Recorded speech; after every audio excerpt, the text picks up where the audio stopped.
Welcome to the channel. As Gervonta Davis hater is exposed by Turkey ALALSHIEK's flopping pay-per-view numbers. Man, these guys are going through all kind of lengths to tear down Gervonta Davis. They're saying Gervonta Davis needs to move up in weight. They're saying Gervonta Davis needs to fight Jaron Ennis. Gervonta Davis needs to do what I tell him to do because I know what his destiny is. All to find out that the characters that are saying this are either the biggest boxing superstars in the history of the world, or they are cap 100%. And we are going to talk about why in this video.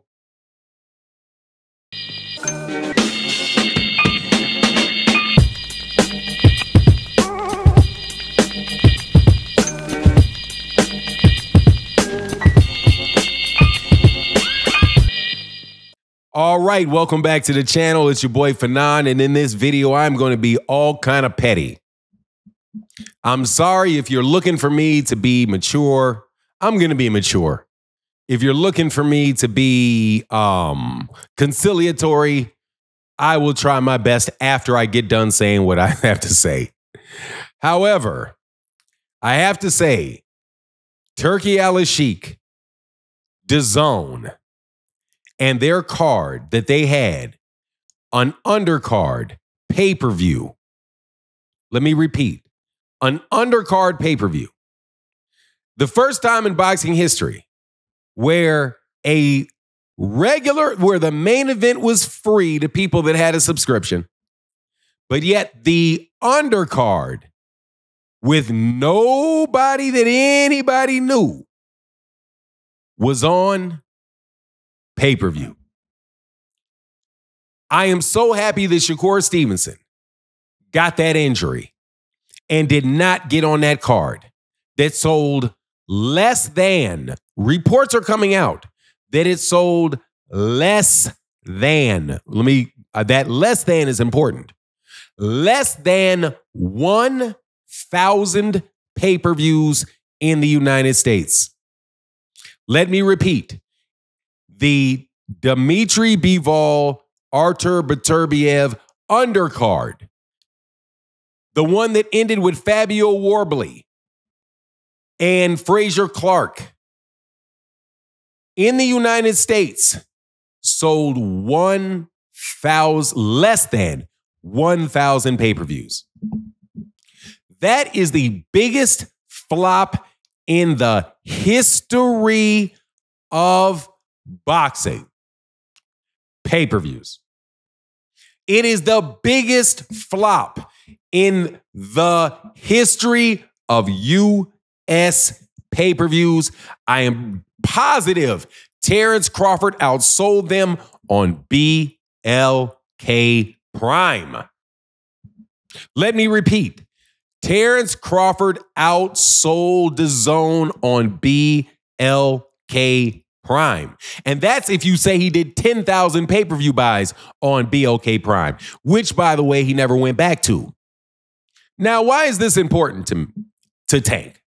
Why is it important, Martin, that I know that this fight did 1,000 pay-per-views in the United States? And you have to tell me how that connects Turkey ALALSHIEK and Gervonta Davis. Well, I can tell you. Let me do something silly and roll my head and eyes around so I can let you know what I'm talking about. I'll tell you why.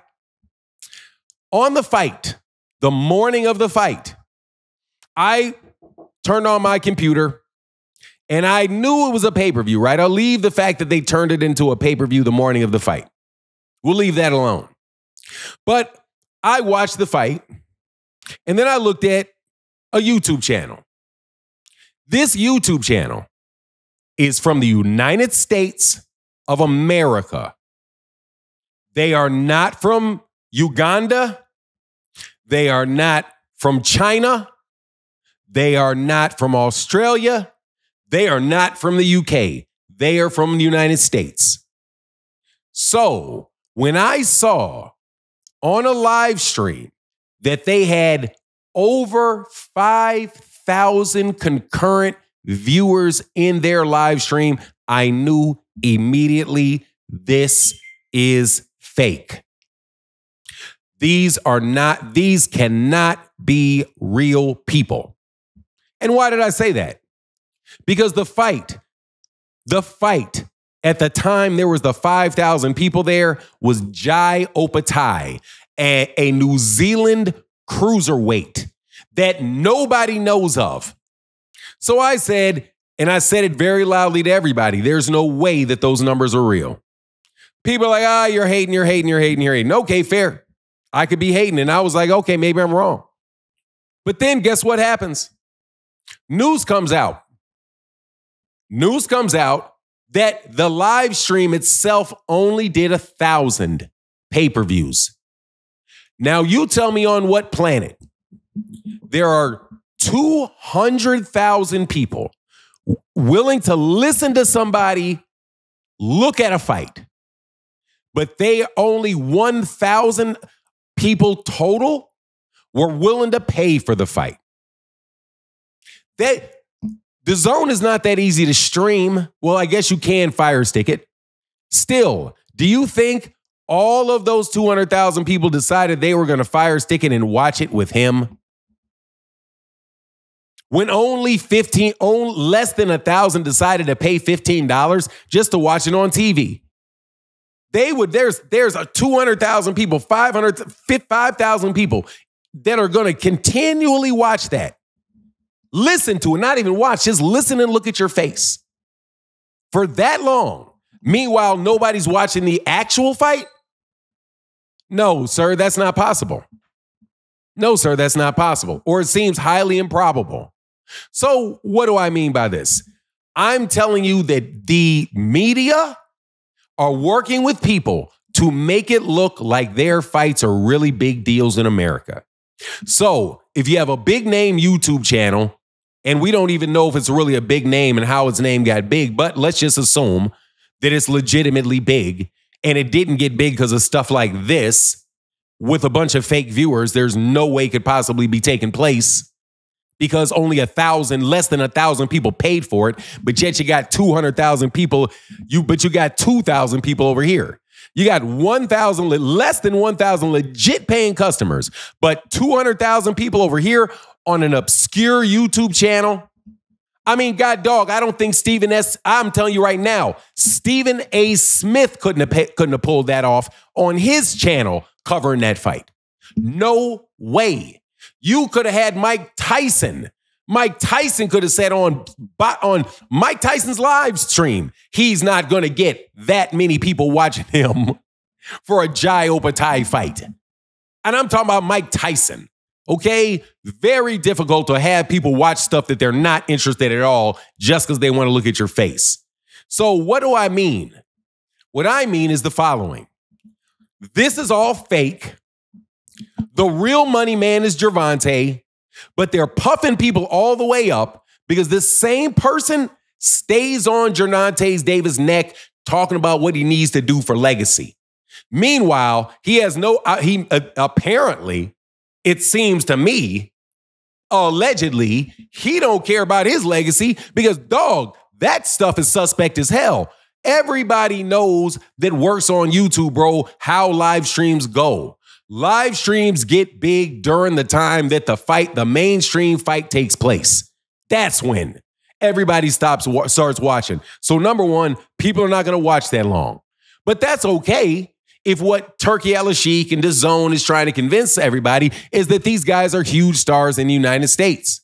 So say Shakur Stevenson is on that live stream and only thing you get to see is, wow, Shakur's fighting. Yeah, okay. Shakur's fighting. Jai Opatai's fighting. Wow, there's so many people in here. How exciting.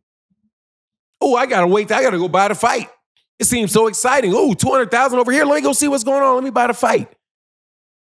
So maybe the numbers really are there to try to convince people to go buy the fight, but they were only able to sell 1,000 of them. That's what it looked like to me. But It's all fake. And meanwhile, the people that are all fake are talking about the real ones like the real ones ain't doing enough, saying things that are totally ludicrous, like he needs to move up to 175. Maybe they want to see Gervonta Davis fight Jai Opetaia. Maybe that's what it is. But at the end of the day, the fakeness has to stop. For the bit, it's never going to stop. It's never going to stop. But this particular fakeness on this particular kid, Gervonta, should really stop. Turkey ALALSHIEK and his cards are not big in the United States because don't nobody care about European fighters in the United States, period. We only really care about American fighters, and that's just what it is. So if you want American money, you're going to have to get it the good old-fashioned way. You're going to have to get it out of our pockets by giving us something we actually want, and not a bunch of things that you say we want or legacies that you say people should have or try to dictate the terms upon which people exist, sir. And you can't do it all from what looks like fake numbers.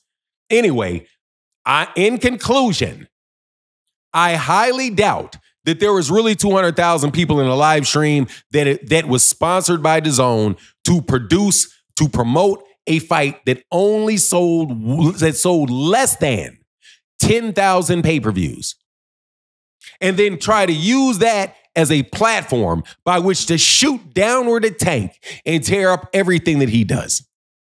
And tell me I'm not lying. But anyway, that's my take on the matter. You let me know what you think. And with that, I'm out. Deuces.